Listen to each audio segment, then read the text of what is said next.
Hello guys, मेरा नाम रवीश चौधरी है और एक मैं चार्टर्ड अकाउंटेंट हूँ और एक रजिस्टर्ड वैल्यूअर हूँ एसएफए क्लास का। आज मैं एक बहुत इंपॉर्टेंट टॉपिक आपसे डिस्कस करने वाला हूँ, that is section 247 of the companies act 2013, जो कि रजिस्टर्ड वैल्यूअर क्या है और कब जरूरत पड़ेगी इस विषय की बात करता है।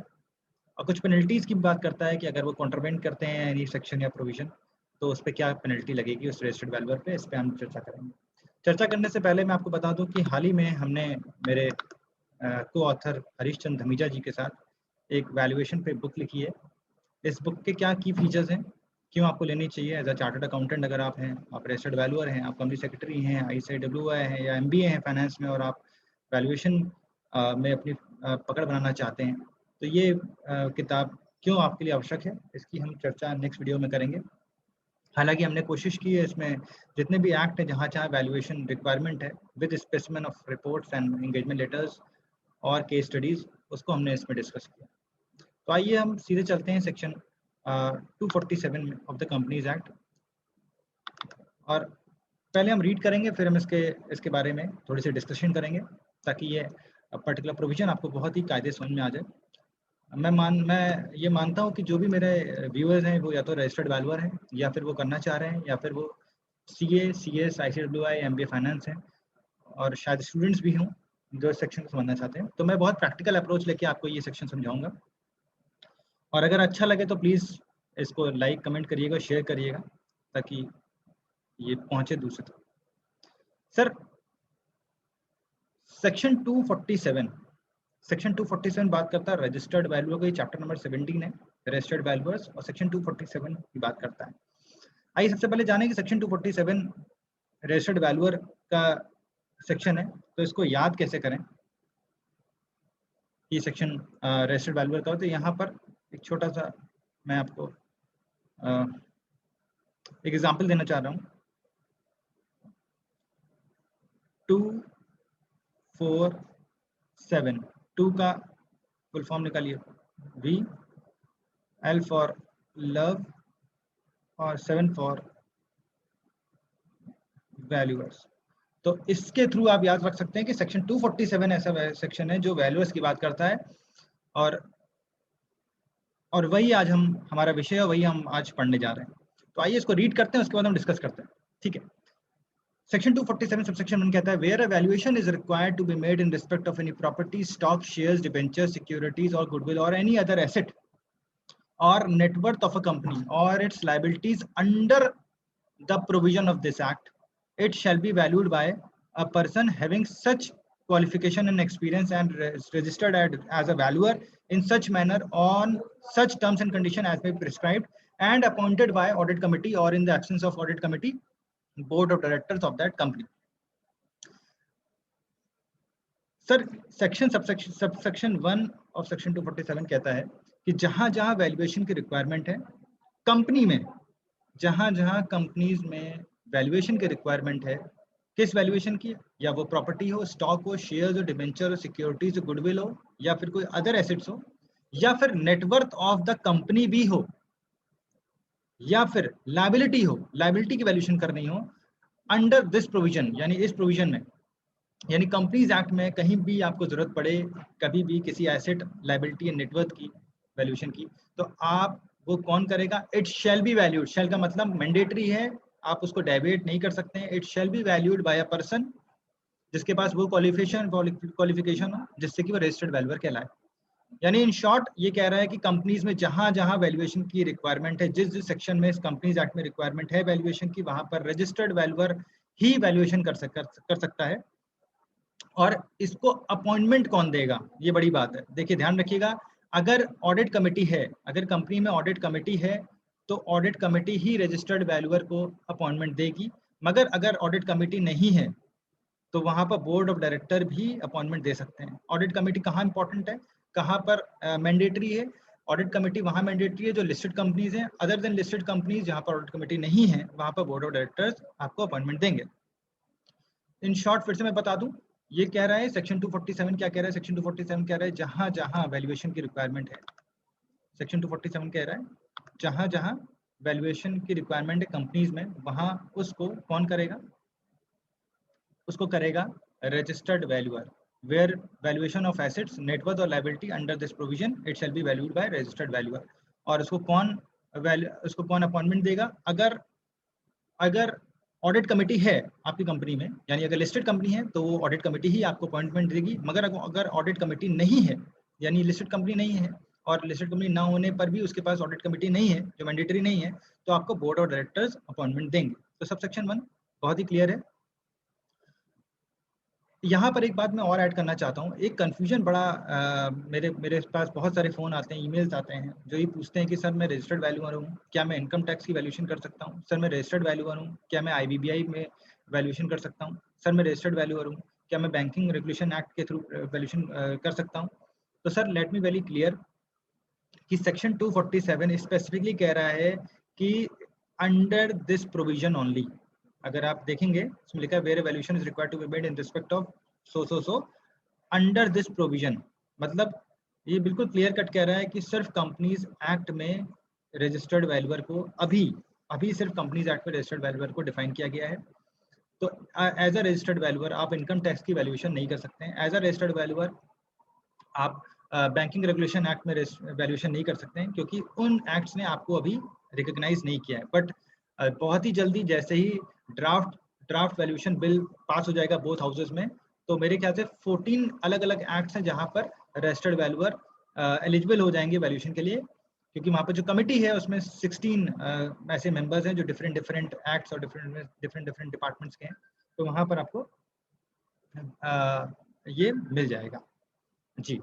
तो अब हम बात करते हैं सबसेक्शन 2 की। सबसेक्शन 2 ऑफ द सेक्शन 247 बात करता है कि जो भी व्यक्ति, जो भी रजिस्टर्ड वैल्यू अपॉइंट हो रहा है, तो उसकी उसको क्या फॉलो करना चाहिए और क्या उसकी रिस्पॉन्सिबिलिटी और लायबिलिटीज हैं।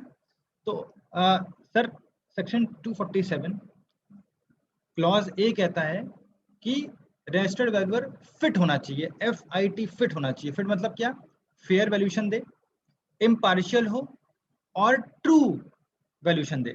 मतलब make an impartial, true and fair valuation of any assets which may be required to be valued. मतलब एक वैल्यूएशन, एक रजिस्टर्ड वैल्यूअर वो फिट होना चाहिए, यानी वो फेयर वैल्यूएशन दे, इम्पार्शियल हो और ट्रू रिपोर्ट दे। आइए क्लॉज बी क्या कह रहा है साहब? क्लॉज बी कह रहा है a valuer appointed under subsection 1 shall exercise due diligence while performing the function as a valuer। देखिए ये बहुत इंपॉर्टेंट पॉइंट है और इसको काफी वैल्यूअर्स नजरअंदाज कर देते हैं। एज अ रजिस्टर्ड वैल्यूअर मैं आपको बताना चाहता हूँ कि आपकी रिपोर्ट में एक स्पेसिफिक पॉइंट होना चाहिए ड्यू डिलिजेंस का, क्योंकि ये आपकी रिस्पॉन्सिबिलिटी है एज अ वैल्यूअर कि आप ड्यू डिलिजेंस करेंगे। ड्यू डिलिजेंस करेंगे किसका? जब जो भी कंपनी का वैल्यूएशन करने जा रहे हैं उसकी आप ड्यू डिलिजेंस करेंगे, और क्या ड्यू डिलिजेंस की है आपने, आपको अपनी रिपोर्ट में उसको डिस्क्राइब भी करना है। सर क्या मतलब? सर मान लीजिए आपको मैं क्लाइंट हूँ, मैंने आपको एक शेयर के वैल्यूएशन के लिए कहा कि साहब आप इस शेयर की वैल्यूएशन कर दीजिए, और मैंने आपको कुछ ऑडिटेड रिपोर्ट दी और कुछ ऑर्गेनाइजेशन स्ट्रक्चर्स दिए, या फिर जो आपने मुझसे मांगा डॉक्यूमेंट्स वो मैंने आपको प्रोवाइड कर दिया, या पीयर कंपनीज का कंपेरेबल कंपनीज का डेटा मैंने आपको दे दिया, वो आपको मैंने दिया, बीटा वगैरह मैंने आपको निकाला, वो आपको दे दिया।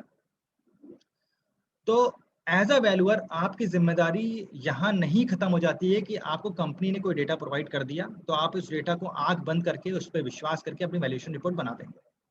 सर आपको ड्यू डिलिजेंस करनी पड़ेगी। ड्यू डिलिजेंस मतलब आपको एमसीए में, जो मैं करता हूँ, एमसीए में जाके आप इंस्पेक्शन करिए, डाउनलोड करिए फाइल्स, जो ऑडिटेड बैलेंस शीट्स हैं, या जो भी चार्जेस का फाइल हुआ है, या फिर जो भी फॉर्म्स फाइल हुए हैं उनको डाउनलोड कर दीजिए और उनसे उसको कंपेयर कर लिया कि जो क्लाइंट ने आपको डेटा दिया उससे मैच हो रहा है कि नहीं। पीयर कंपनीज अगर उसने कुछ आपको दी हैं या कंपेरेबल कंपनीज आपको दी हैं, तो आप उसको गूगल सर्च इंजन में या अदर सर्च इंजन में जाके उसको सर्च जरूर करें, उनके बारे में पढ़ें, और उस कंपनी जो आपकी सब्जेक्ट कंपनी है उस कंपनी से उन कंपनियों के ऑब्जेक्टिव्स और उनके स्ट्रक्चर्स को कंपेयर करें, ताकि आप इंश्योर हो जाए कि ये कंपेरेबल कंपनी है या नहीं। इसी तरह बाकी भी जितनी भी ड्यू डिलिजेंस आप कर सकते हैं एज अ वैल्यूअर, उन सब ड्यू डिलिजेंस को आपको करना चाहिए और अपनी रिपोर्ट में उसको डालिए कि हमने ये ड्यू डिलिजेंस की है। क्योंकि अगर आप नहीं करते हैं और मान लीजिए केस लग जाता है NCLT में वैल्यूएशन रिपोर्ट को लेकर, या कोई चैलेंज कर देता है, तो आप काफ़ी प्रॉब्लम में आ सकते हैं। तो साहब क्लॉज भी कहता है कि exercise due diligence while performing the function as a valuer. देखिए साफ साफ सेक्शन 247 में ही इतना फोकस दे दिया उसने ड्यू डिलिजेंस पे, तो please don't ignore this due diligence और अपनी रिपोर्ट में जरूर डालें ड्यू डिलिजेंस के बारे में। क्लॉज 3 बात करता है make valuation in accordance to the rules as may be prescribed. कौन से रूल प्रेस्क्राइब्ड हैं? आपको रूल्स फॉलो करने हैं, एक रजिस्टर्ड वैल्यूअर को एक रूल्स फॉलो करने हैं जो कंपनीज एक्ट में दिए हुए हैं। कंपनीज एक्ट में कौन से रूल्स दिए हैं जो रजिस्टर्ड वैल्यू को फॉलो करने हैं? दैट इज चैप्टर 17 के रूल्स, वो है the companies bracket open registered valuers and valuation bracket close rules 2017। एक 21 रूल्स हैं विद एनेक्सर्स, आपको उनको फॉलो करने हैं एज अ वैल्यूअर। उसकी चर्चा भी हम नेक्स्ट वीडियो में करेंगे धीमे धीमे। 21 जो भी 21 वैल्यूएशन रूल्स हैं उनको हम एक एक करके वीडियोस में चर्चा करेंगे, बात करेंगे अगले next. Clause D again very important clause है और इसको समझना बहुत इंपॉर्टेंट है क्योंकि यहाँ पर दो बातें कर रहा है। इस क्लॉज डी को हम पहले पढ़ते हैं फिर इसको दो चीजों में डिवाइड करते हैं।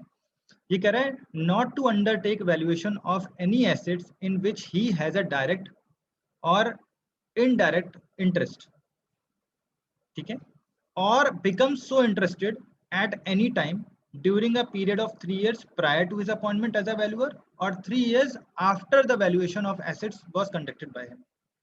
सर क्या मतलब? सर इसको हम ना दो भागों में बांटते हैं। पहला पार्ट कह रहा है not undertake valuation of any assets in which he has a direct और indirect interest during a period of 3 years prior to his appointment. मतलब आपके पास कोई अपॉइंटमेंट आया तो सबसे पहले आप ये डिस्क्लोजर भी अपनी वैल्यूएशन रिपोर्ट पर देंगे और आपको चेक भी करना है कि मैं जिस पर्टिकुलर एसेट का वैल्यूएशन करने जा रहा हूँ क्या मैं उससे कहीं ना कहीं रिलेटेड तो नहीं हूँ, क्या मेरा कोई डायरेक्ट और इनडायरेक्ट इंटरेस्ट तो नहीं है। यहाँ पर एक चीज़ बहुत इंपॉर्टेंट है, अगर आप मान लीजिए आपको रिलायंस ने as a appointment as a valuer या टाटा ने एज अ वैल्यूएशन के लिए आपको वैल्यूअर अपॉइंट किया और आपके पास कुछ शेयर्स पड़े हुए हैं पहले से ही, अपॉइंटमेंट आने से पहले आपके पास शेयर्स पड़े हुए हैं रिलायंस या टाटा के और आप उन्हीं का वैल्यूएशन करने जा रहे हैं, तो आप परेशान मत होइए, इसको इंटरेस्ट नहीं माना गया है। हाँ, लेकिन अपॉइंटमेंट लेटर मिलने के बाद अगर आप शेयर एक्वायर कर लें तो वो उसको इंटरेस्ट मान लिया जाएगा। तो ये जो इस क्लॉज डी का पहला पार्ट है वो जो ये कह रहा है कि not to undertake valuation of any assets in which he has a direct और indirect interest during a period of 3 years prior to his appointment. मतलब आप जिस दिन अपॉइंटमेंट ले रहे हैं उससे 3 साल पहले का आपके साथ उस एसेट पे कोई भी इंटरेस्ट नहीं होना चाहिए, डायरेक्ट या इनडायरेक्ट, यानी प्रत्यक्ष या अप्रत्यक्ष रूप से आपका उस एसेट्स पे कोई भी इंटरेस्ट नहीं होना चाहिए। लेकिन बात क्लॉज 2 मजेदार है, उसको समझना है और उसको इंटरप्रेट करना है और वो क्यों लिखा गया है ये भी समझना है। जो पॉइंट नंबर इसी क्लॉज का डी का पार्ट बी है या पार्ट सेकंड है, उसको पढ़ते हैं। Not to undertake any valuation of any asset in which he has a direct और इनडायरेक्ट इंटरेस्ट, ठीक है, और से पढ़ते हैं और बिकम सो इंटरेस्टेड, और बिकम सो इंटरेस्टेड यानी फ्यूचर की बात कर रहा है, become so interested at any time. अब ब्रैकेट में भी हम और की बात करते हैं, और become so interested at any times 3 years after the valuation of asset was conducted by him. मतलब साहब ये कह रहा है, एक पार्ट क्लॉज बी का एक पार्ट कह रहा है कि आप 3 साल पहले आपका कोई भी रिलेशन नहीं होना चाहिए उस एसेट से, लेकिन पार्ट जो सेकंड कह रहा है वो कह रहा है फ्यूचर में भी जिस एसेट का आप वैल्यूएशन करेंगे, आप फ्यूचर में भी 3 साल तक किसी भी तरह का उससे प्रत्यक्ष या अप्रत्यक्ष, डायरेक्ट या इनडायरेक्ट इंटरेस्ट नहीं बन सकता है, मतलब फ्यूचर में भी नहीं बन सकता है। तो सर आपका प्रश्न होगा सर मैं आज कैसे बता सकता हूँ, आज मैं अपॉइंटमेंट ले रहा हूँ एज अ वैल्यूअर, तो मैं कैसे बता सकता हूँ कि इस पर्टिकुलर एसेट का से मेरा कोई डायरेक्ट इनडायरेक्ट रिलेशनशिप नहीं होगा। तो देखिए ये जो क्लॉज है ये आपको ना ये बताने की कोशिश कर रहा है कि आप किसी भी प्रकार से फ्यूचर में उस एसेट से रिलेशनशिप नहीं रख सकते हैं। मतलब एक एग्जांपल के तौर पे मैं बात करता हूँ, मैं मान लीजिए आईबीबीआई ने मुझे आरपी ने रेजोल्यूशन प्रोफेशनल ने मुझे किसी सीआईआरपी के लिए वैल्यूअर अपॉइंट किया, ठीक है। जब मुझे वैल्यूअर अपॉइंट किया तो मैंने देखा कि यार ये जो पर्टिकुलर लैंड है ये तो बड़ी बढ़िया लैंड है और मैं लैंड एंड बिल्डिंग का वैल्यूअर मान लीजिए हूँ, और मैंने देखा है तो बहुत बढ़िया लैंड है, इसको तो बिल्कुल काला सोना है, मतलब इसको खरीद लो तो मज़ा आ जाएगा। तो और मैंने कहा कि मैं इसको खरीदने के लिए क्या करता हूँ, इसकी वैल्यू कम दिखा देता हूँ, या फिर मैं अपने किसी रिश्तेदार से या खुद या अपने स्पाउस से कहता हूँ, इस लैंड जब ऑक्शन हो तो ये लैंड तुम खरीद लेना। ठीक है, तो यहाँ पर इस आशंका को, इस पॉइंट को मिटिगेट किया गया, क्योंकि अगर आपके दिमाग में ये आ गया कि मैं अपने संबंधी या अपने खुद इस लैंड को खरीद लेता हूँ, तो मैं एक फेयर, इंडिपेंडेंट और ट्रू वैल्यूएशन नहीं कर पाऊंगा, क्योंकि मेरा उसमें स्वार्थ आ जाएगा। इसलिए ये जो पर्टिकुलर पॉइंट बी में पार्ट 2 दिया हुआ है, जो कह रहा है 3 साल बाद, आपके वैल्यूएशन के 3 साल बाद भी उस एसेट पे किसी तरह का इंटरेस्ट नहीं होना चाहिए। सर यहाँ पर कई लोग मेरे से क्वेश्चन पूछते हैं कि सर क्या किसी कंपनी का मैंने वैल्यूएशन कर लिया, क्या और 3 साल पहले ही वो दोबारा वो कंपनी मेरे पास अप्रोच करती है कि सर मेरा ये एक और शेयर का या एक और एसेट्स का वैल्यूएशन कर दीजिए, तो मैं क्या कर सकता हूँ उसको कि नहीं कर सकता? क्योंकि यहाँ पर लिखा है आप अगले 3 साल तक भी उस पर्टिकुलर एसेट्स के बीच में कोई संबंध आपका नहीं होना चाहिए, और आपने क्योंकि वैल्यूएशन पहले कर लिया तो शायद आपका संबंध बन गया क्या? तो सर मैं यहाँ पर आपको बताना चाहता हूँ, यहाँ पर वर्ड कंपनी यूज नहीं है, यहाँ वर्ड एसिड यूज है। यहाँ वर्ड कंपनी नहीं यूज है, यहाँ पर वर्ड एसिड यूज है। तो कंपनी का आप वैल्यूएशन कर सकते हैं, ये बात सिर्फ उसके लिए कह रहा है कि जो एसेट का वैल्यूएशन कर रहे हैं वो 3 साल के अंदर आप उसको खरीदें या बेचें नहीं, या किसी तरह का रिलेशन ना रखें। ये उस इंटेंशन से इसको यहाँ पर रखा गया, बहुत ही ब्यूटीफुली लिखा गया है इसको। आइए, तो हमने सबसेक्शन 1 पढ़ लिया, जो बताता है कि वैल्यूएशन अगर करनी है आपको किसी कंपनी की तो रजिस्टर्ड वैल्यूअर ही करेगा। सबसेक्शन 2 में इसने बता दिया कि आपकी ड्यूटीज क्या है, आपकी रिस्पॉन्सिबिलिटी क्या है। पहला आपको फिट होना चाहिए, दूसरा आपको ड्यू डिलिजेंस करना चाहिए, तीसरा आपको रूल्स फॉलो करना चाहिए, चौथा आपको कोई भी संबंध डायरेक्ट या इनडायरेक्ट 3 साल पहले 3 साल बाद तक नहीं रखना। सबसेक्शन 3 की बात करते हैं। आइए, सबसेक्शन 3 जो है वो पेनल्टी की बात करता है, और सबसेक्शन 4 भी पेनल्टी की बात करता है, और ये दोनों एक दूसरे से लिंक है, इसलिए हम एक साथ इसको पढ़ेंगे और समझेंगे क्या कहता है। आइए एक रीड करते हैं, फिर इस पर बात करते हैं। सबसेक्शन की 3 कहता है, if a valuer contravenes the provision of this section or the rules made thereunder, the valuer shall be liable to a penalty of ₹50,000। यानी ये कह रहा है कि अगर कोई पर्टिकुलर वैल्यूअर इन सेक्शंस का प्रोविजन का कॉन्ट्रवीन करता है, उनको फॉलो नहीं करता है, तो उसको 50,000 की पेनल्टी पड़ेगी। लेकिन नीचे ये पढ़ते हैं, इसमें लिखा प्रोवाइडेड, देखिए एक्ट कितना आसान होता अगर नॉट स्टैंडिंग प्रोवाइड हो, ये वो ना होता, लेकिन प्रोवाइडेड लिखा हुआ है, तो अब हम पहले प्रोवाइडेड पढ़ना पड़ेगा, तभी इंटरप्रेट कर पाएंगे सब सेक्शन 3 की।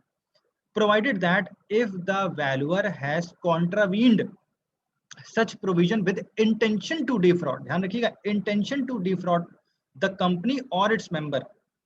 अगर वैल्यूअर ने किसी वैल्यूएशन रिपोर्ट को इशू किया है और उसका इंटेंशन था कि कंपनी को वो चीट कर दे, कंपनी को डिफ्रॉड कर दे या उसके मेंबर्स को डिफ्रॉड कर दे, देन ही शैल लिखा हुआ है तो मैंडेटरी है, he shall be punishable with imprisonment for a term which may extend to 1 year with a fine which shall not less than 1 lakh but which may extend to 5 lakh rupees. मतलब ये कह रहा है, अगर अब सबसेक्शन 3 को completely समझने की कोशिश करते हैं, तो सबसेक्शन 3 को अगर कंप्लीटली समझने की कोशिश करते हैं, तो आइए इसको हम इस तरह से समझते हैं। सर सबसेक्शन 3 को भी हम 2 भागों में बांट देते हैं। पहला लिखते हैं अनइंटेंशनल,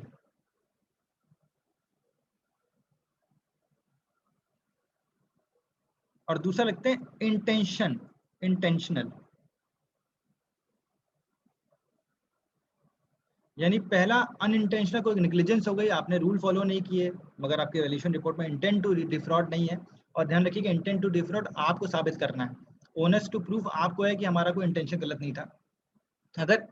अगर इंटेंशनल है, अगर सॉरी इन अनइंटेंशनल कोई मिस्टेक आपने कर दी, कोई नेग्लिजेंस कर दी, आपने स्टैंडर्ड्स फॉलो नहीं किए, तो आप तो वैल्यूअर को 50,000 की पेनल्टी लगेगी, 50,000 रुपीज़ की पेनल्टी लगेगी, अगर अनइंटेंशनल कोई निग्लिजेंस हो गई है और फॉलो नहीं हुआ है। लेकिन साहब अगर इंटेंशनल होता है, अगर इंटेंशनल होता है तो क्या होगा? अगर इंटेंशनल होता है तो भी यहाँ पर 2 चीज़ें हैं।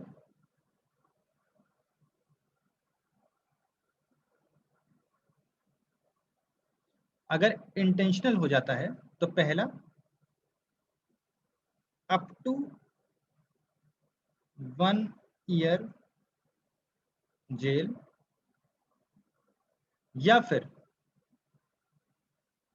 1 से 5 लाख तक का जुर्माना। मतलब अगर कोई वैल्यूअर अनइंटेंशनल निग्लिजेंस में कोई रिपोर्ट निकाल दे और उसका intention to defraud to the companies और मेंबर्स नहीं था, तो उसको 50,000 का जुर्माना लगेगा। लेकिन अगर उसका इंटेंशन ये साबित हो गया कि ये इंटेंशनल उसने ऐसा किया है, तो उसको 1 साल की जेल और 5 लाख तक का जुर्माना भरना होगा। ठीक है, आइए साहब, अब हम वापस आते हैं। सर मैंने आपसे कहा था सब सेक्शन 3 को और 4 को हमें एक साथ पढ़ना पड़ेगा। आइए सब सेक्शन 4 पढ़ते हैं और फिर इन दोनों को लिंक करके पढ़ते हैं। सर सबसेक्शन 4 कहता है where a valuer has been convicted under subsection 3, यानी सबसेक्शन 3 में अगर वो कन्विक्टेड हो गया, यानी या तो निग्लिजेंस पकड़ा गया है और 50,000 जुर्माना लगा, या फिर इंटेंशनल था और 1 से 5 लाख रुपए प्लस 1 साल की जेल, 1 साल मैक्सिमम 1 साल की जेल। अगर इन दोनों में से कोई भी पेनल्टी अप्लाई हो गई है तो सबसेक्शन 4 लग जाएगा। यहाँ पर शेल का वर्ड इस्तेमाल है, यानी सबसेक्शन 4 सबसेक्शन 3 के लगने से सबसेक्शन 4 भी लग जाएगा। तो आइए सबसेक्शन 4 को पढ़ते हैं। Where a valuer has been convicted under subsection 3 he shall be liable to, पहला, refund the remuneration received by him, my God, refund the fees, refund the remuneration received by him to the company. मतलब company को जो भी आपने fees ली थी वो आपको company को फीस वापस करनी पड़ जाएगी। मेरे पास कई सारे फ़ोन आते हैं कि सर कितनी फ़ीस रखें। एक ने मुझसे कहा सर कितनी फ़ीस रखें। मैंने कहा ये आपके प्रोफेशनल जजमेंट पे है, आप कितनी फ़ीस रखिए, वर्क कितना लगा रहे हैं उस पर डिपेंड करता है। उसने कहा सर ऐसा नहीं करें कि 50,000 मिनिमम फ़ीस ले लें हम। मैंने कहा ऐसा क्यों, मिनिमम 40,000 रुपीज़ आपने ये कैसे आप लेकर आए। तो उन्होंने कहा सर ऐसा है, अगर मान लीजिए कोई निग्लिजेंस हो गया तो मुझे 50,000 रुपये तक का जुर्माना देना पड़ेगा, तो मैं 50,000 उसको रख लूँ। मैंने कहा सर 50,000 जुर्माना देना पड़ेगा वो तो अलग चीज़ है, आपको रेम्युनरेशन पूरी वापस करनी पड़ेगी। यानी आप इस क्लॉज 3 को लेके सब सेक्शन 3 को लेके आप अपनी मिनिमम फीस नहीं लगा सकते, क्योंकि वो तो 50,000 पेनल्टी पड़ेगी। उसके बाद 50,000 को वापस भी करना पड़ेगा। तो आपको इन नेट शेल 50,000 जो आपके पास आया था वो वापस करना पड़ेगा, प्लस 50,000 आपको और देना पड़ेगा ऐसा पेनल्टी। इसलिए उससे आप कंपेयर नहीं कर सकते उसको। ठीक है, तो सबसेक्शन 4 कहता है कि आपको रिफंड करनी पड़ेगी फीस जो भी आपको मिली थी, प्लस यहाँ शेल लिखा है तो ए भी लगेगा बी भी लगेगा। बी क्या कहता है, pay for damages to the company or another party for loss arising out of incorrect misleading statement of a particular in his report. मतलब आपकी रिपोर्ट में अगर कोई आपकी रिपोर्ट की वजह से किसी को लॉस हुआ है तो वो भी आपको भरना पड़ेगा। मतलब अगर सबसेक्शन 3 लगता है तो 4 भी लगेगा। 4 क्या कहता है कि पहले तो आप अपना फीस वापस कर दीजिए। दूसरा, कोई भी डैमेज था, कोई भी आपको कोई भी लॉस हुआ आपकी वैल्यूएशन रिपोर्ट की वजह से, तो आपको वो भी वापस करना पड़ेगा, वो भी उसको देना पड़ेगा, हर्जाना देना पड़ेगा। तो आइए हम व्हाइट बोर्ड पे इसको फिर समझते हैं। सर सबसेक्शन 3 लगेगा। सबसेक्शन 3 क्या कह रहा है, सबसेक्शन 3 कह रहा है either it can be intentional और इट कैन बी अनइंटेंशनल।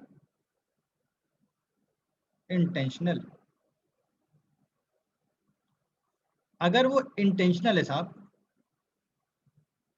तो 4 भी, तो आपको 50,000 पेनल्टी लगेगी। यहाँ पर 1 लाख से 5 lakh and up to 1 year जेल। इसके साथ साथ इसके साथ साथ यहाँ भी क्लॉज 4 लग जाएगा। क्लॉज 4 क्या कहता है, क्लॉज 4 कहता है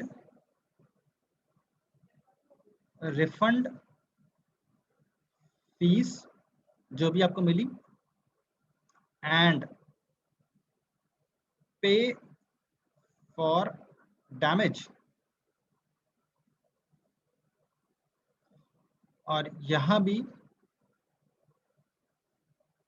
सबसेक्शन 4 लग जाएगा और वो भी कहता है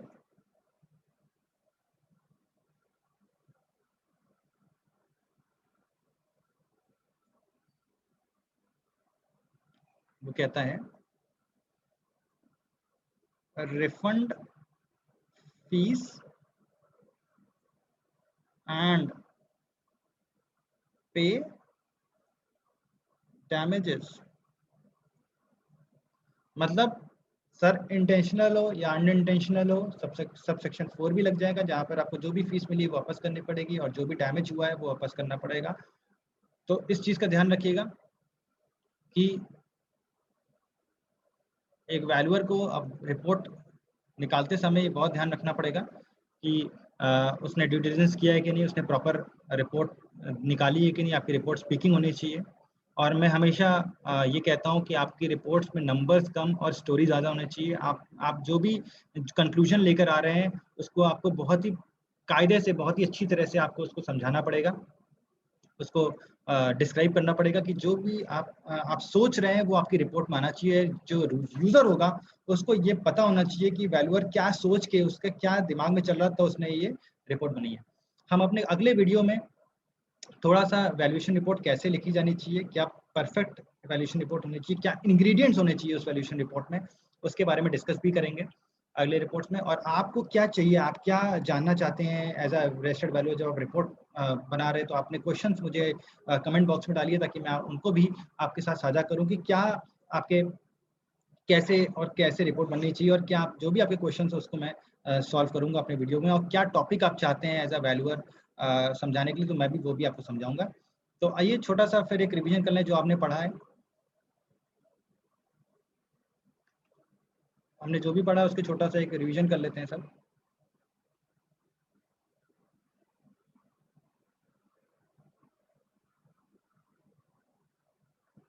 सेक्शन 247 कहता है जहां भी वैल्यूएशन की जरूरत है, where valuation of assets, net worth liabilities under this provision, कौन सा, कंपनीज एक्ट में, it shall be valued by registered valuer द्वारा किया जाएगा। A valuer should be fit यानी fair, impartial and truth statements होने चाहिए उसके, डू ड्यू डिलिजेंस और obey the rules, and he should not be related or interested in 3 years prior or 3 years after the valuation of the asset।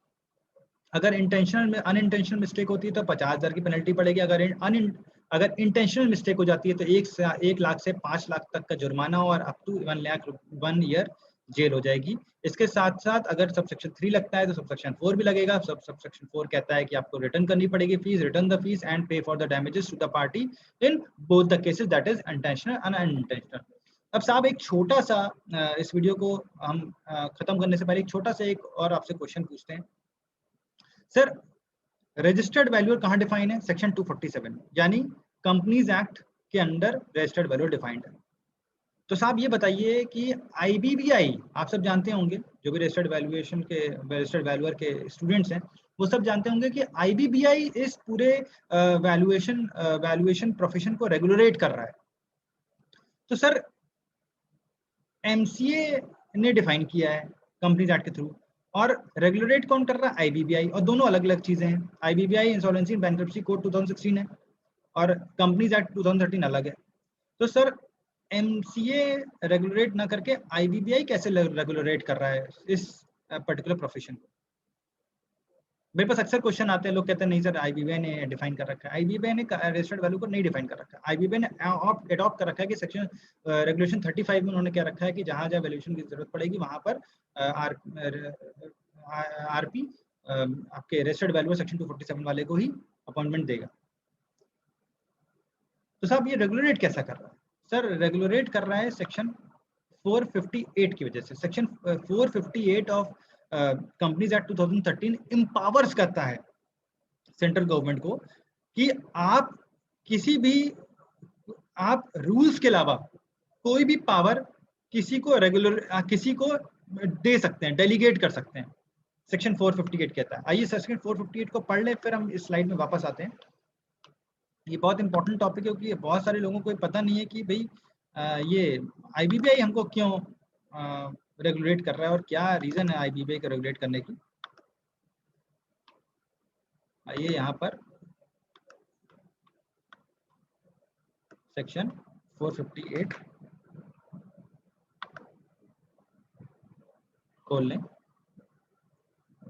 शायद कुछ problem हो रही है, मैं दोबारा एक बार ट्राई करता हूँ। ओके,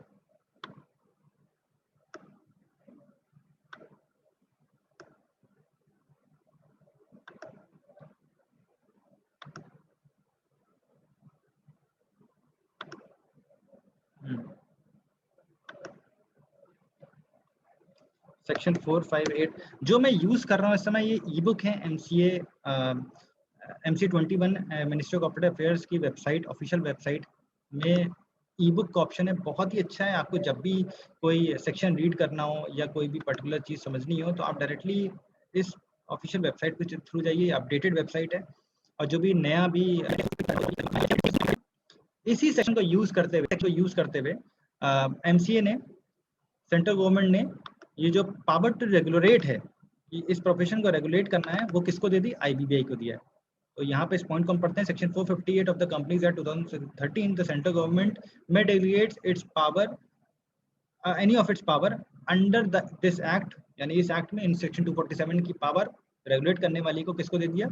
IBBI को दे दिया, ताकि रजिस्टर्ड वैल्यूअर के प्रोफेशन को वो रेगुलेट कर ले। इसी वजह से आपका IBBI आपको रेगुलेट करती है, IBBI एग्जाम कराती है। IBBI के वेबसाइट पे आप जब भी रजिस्टर्ड वैल्यूअर बन जाते हैं तो आपकी जो नाम है वो IBBI के वेबसाइट पे आ जाता है। तो this is the reason why IBBI regulate this profession. तो मुझे लगता है कि आज आपको सेक्शन 247 के बारे में काफ़ी कुछ पता लग गया होगा। कुछ आपके अगर क्वेश्चंस हैं तो प्लीज़ उसको चैट बॉक्स में डाल दें, नीचे कमेंट में डाल दें। और जो भी आपको वीडियो चाहते हैं, जिस विषय में आप चाहते हो कि आपको इसको थोड़ा समझना है, तो आप प्लीज़ मुझे बताइए, मैं उस विषय पे वीडियोस बनाऊंगा। तो आज के लिए नमस्कार, अलविदा, फिर मिलते हैं।